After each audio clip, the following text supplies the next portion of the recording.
नमस्कार, आप देख रहे हैं विशेष। मैं हूं श्वेता सिंह। प्रधानमंत्री नरेंद्र मोदी की विदेश यात्राएं अक्सर लीक से हटकर होती हैं। नेपाल गए तो काठमांडू में पशुपतिनाथ मंदिर में दर्शन भी किया। अब जापान जा रहे हैं तो यात्रा की शुरुआत उस क्योटो शहर से हो रही है जिसे आप जापान की काशी कह सकते हैं। काशी जैसा ही मंदिरों का शहर है ये।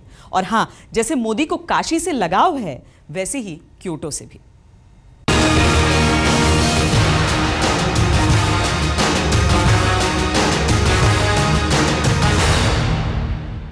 प्रधानमंत्री नरेंद्र मोदी का मकसद किसी देश के साथ सिर्फ कूटनीतिक, राजनीतिक या आर्थिक संबंधों को जोड़ना नहीं होता, बल्कि उसे वो भावना और दिलों के स्तर पर जोड़ना चाहते हैं। इसीलिए धर्म और संस्कृति उनकी विदेश यात्रा का अभिन्न हिस्सा होती है। जापान में क्योटो शहर से शुरू होने वाली उनकी यात्रा इसी तरफ इशारा कर रही है।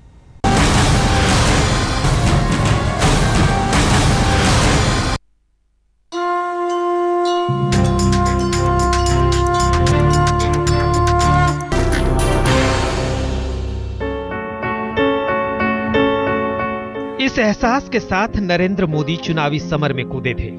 उम्मीदों के आधे पानी और आधी हवा से संभावनाओं का गिलास भरने वाले मोदी को गंगा से हौसला मिला तो काशी से कुछ कर गुजरने की तमन्ना। मंदिरों के इस शहर से मोदी सांसद बने और फिर सीधे प्रधानमंत्री। मंदिरों के शहर से हिंदुस्तान की तकदीर लिखने वाले मोदी जापान से भी दोस्ती की नई दास्तां एक मंदिरों के शहर से ही लिखेंगे। I think some of you are also aware that there are consultations going on between Kyoto and Varanasi on trying to draw experiences which have been successful in Kyoto and replicate them in Varanasi.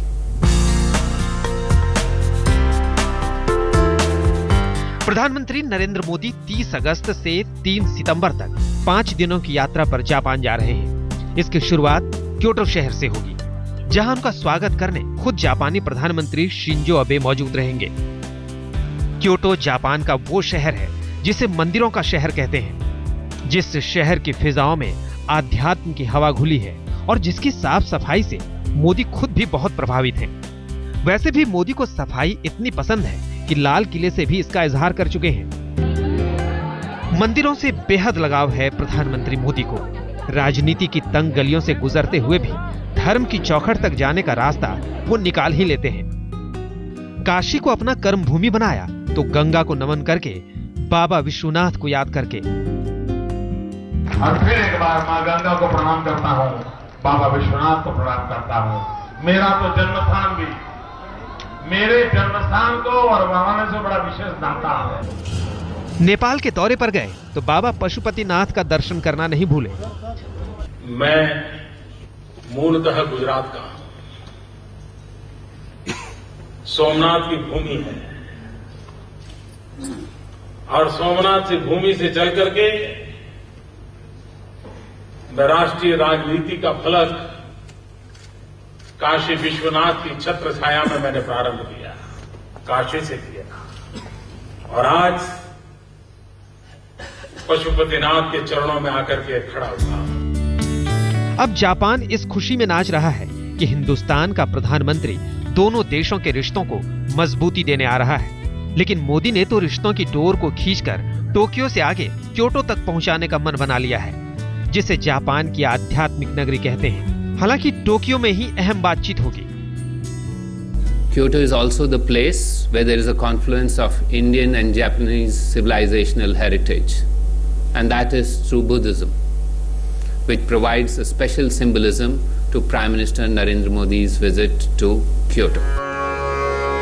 दरअसल मोदी की यात्रा पहले तो Japan की राजधानी Tokyo तक ही सीमित थी, लेकिन मोदी ने बाद में इसमें क्योटो शहर को भी जोड़ा।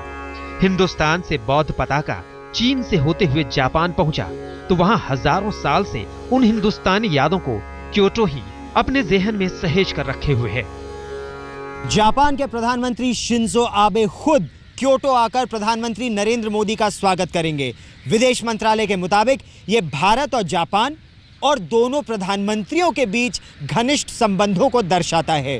प्रधानमंत्री नरेंद्र मोदी की 5 दिनों की इस यात्रा में कोशिश होगी कि व्यापार, वाणिज्य, पर्यटन, आधारभूत सुविधाओं के साथ साथ सामरिक रिश्तों को और मजबूत करना। प्रधानमंत्री मोदी जापान के साथ अब नए रिश्ते का इतिहास लिखेंगे तो भविष्य के लिए संबंधों के नए दरवाजे भी खोलेंगे। इसलिए मोदी ने अपनी जापान यात्रा पर जापानी में ट्वीट किया तो 6000 किलोमीटर दूर बैठे जापानी प्रधानमंत्री शिंजो आबे भावनाओं के ज्वार भाटे में डूबने उतराने लगे, बाकायदा क्योटो को याद करके। मेरे दिल में भारत के लिए विशेष स्थान है। क्योटो में आपके आने का मैं बेसब्री से इंतजार कर रहा हूं। बतौर प्रधानमंत्री आपकी पहली जापान यात्रा से हमारे रणनीतिक संबंधों में एक नया अध्याय जुड़ेगा। हम साथ मिलकर बहुत कुछ कर सकते हैं। जापान से हिंदुस्तान का नाता अब क्योटो और काशी की कड़ियों से जुड़ेंगी, धर्म के लिहाज से विकास की आरजू के साथ। गौरव सावंत, दिल्ली, आज तक। क्योटो में प्रधानमंत्री नरेंद्र मोदी उस तोजी मंदिर में जाएंगे जिसे जापान में बौद्ध आस्था का सबसे बड़ा केंद्र माना जाता है। उस मंदिर को मोदी पूरब का दिल जीतने का द्वार बनाना चाहते हैं। साथ ही क्योटो से यह सीखने की भी उनमें ललक है कि सभ्यता के शहरों को विकास की कड़ियों से कैसे जोड़ा जाता है।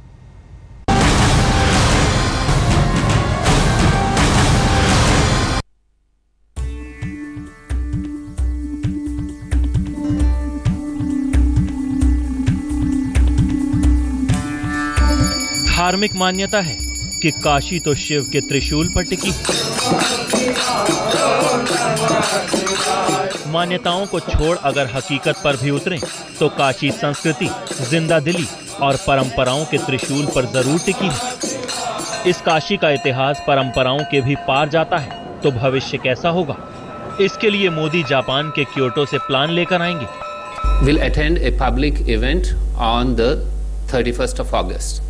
This public event will be at the Toji Temple, which again symbolizes the confluence of Indian and Japanese civilizational commonalities.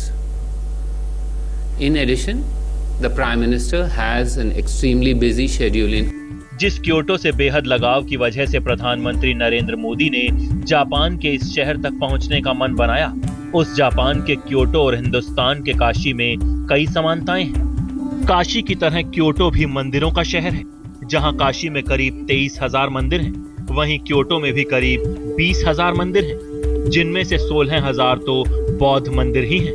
किसी जमाने में 1,000 साल से ज्यादा समय तक क्योटो जापान की राजधानी थी, तो काशी को हिंदुस्तान की सांस्कृतिक राजधानी माना जाता है। जहां काशी गंगा के किनारे 84 घाटों पर बसी है, वहीं क्योटो समंदर के किनारे है। लेकिन काशी की तुलना में देखें तो क्योटो आधुनिक विकास की नई परिभाषा गढ़ता है। वहां बुलेट ट्रेन चलती है और एक किस्म की वो स्मार्ट सिटी है, जैसी स्मार्ट सिटी की ललक मोदी के मन में भी है।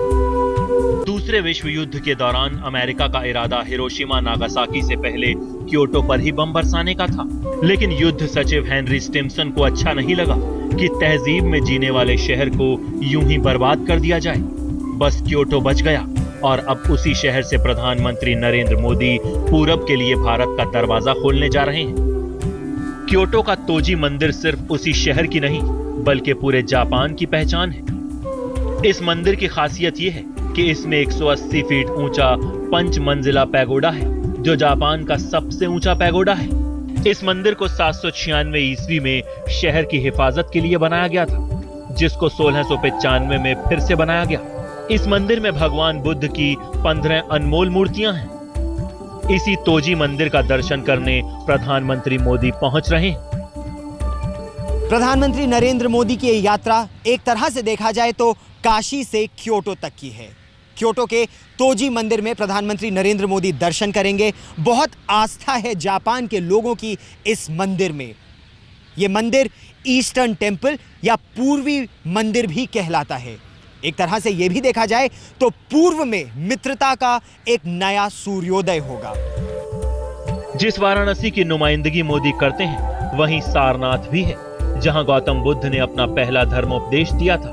मोदी अब उस शहर में जा रहे हैं जहां बुद्ध की यादों और दर्शन को संजो कर रखा गया है। गौरव सावंत, दिल्ली, आज तक।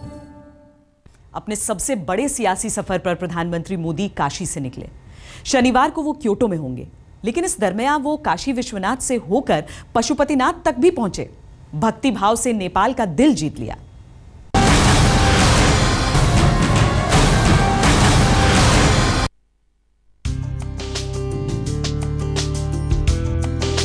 पड़ोस में बसे नेपाल से रिश्तों में नई गर्माहट लाने जब प्रधानमंत्री नरेंद्र मोदी काठमांडू पहुंचे तो राजनीति की बिसात पर आस्था भी बिछ गई थी।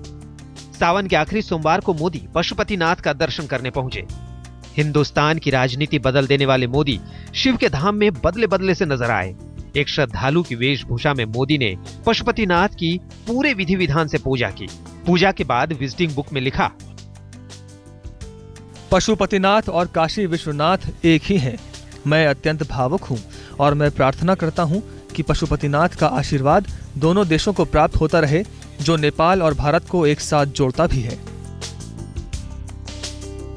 धर्म की डोर से राजनीति और कूटनीति को बांधने में मोदी को महारत हासिल है। नेपाल के संसद को संबोधित किया तब भी शिव के अनेकों रूप उनके जेहन में थे और जब 150 पुजारियों ने विशेष पूजा की तब भी। मोदी ने पशुपतिनाथ मंदिर ट्रस्ट को 2500 किलो चंदन दान दिया। गुजरात के सोमनाथ से चलकर काशी विश्वनाथ के आशीर्वाद से पूरे देश की सत्ता चलाने वाले मोदी के लिए पशुपतिनाथ का दर्शन एक नया अनुभव था। अब उस अनुभव का विस्तार जापान में मंदिरों के शहर क्योटो तक जा पहुंचा है। आज तक ब्यूरो। प्रधानमंत्री नरेंद्र मोदी देश विदेश को कभी भक्ति तो कभी भावनाओं की डोर से बांध लेते हैं। नेपाल से जापान तक उनकी यात्रा इसका सबूत है। लेकिन इससे पहले देश के अंदर भी मोदी ने प्रमुख धार्मिक स्थलों को रेल से जोड़ने की कोशिश शुरू कर दी।